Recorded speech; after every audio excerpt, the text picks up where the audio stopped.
It was wonderful working with Tennessee because he was a poet. He was a remarkable man in his house. At that time, the house, he was just coming into being a major star in the theater.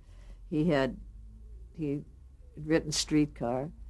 He'd done Glass Menagerie, which was this surprise hit, and everyone had waited for his new play, his second play. And his second play was a play called Poker Night, which was later called Streetcar Named Desire.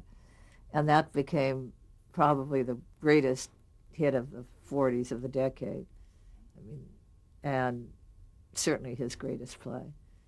And so around him, I mean, there was this exciting life. I mean, there was, Leonard Bernstein and Paul Bowles and Gore and Truman. I mean, the house was always filled with these exciting, all the young writers, all the up-and-coming musicians, all the creative people in New York were sort of, as they always do in any place, the creative people are drawn together, they work together.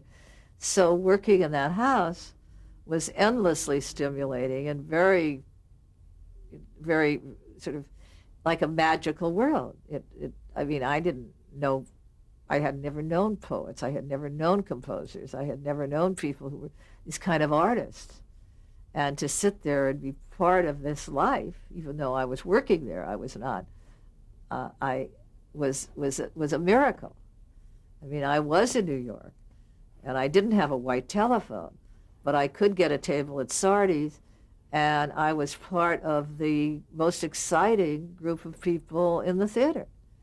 It was just heaven and pure magic.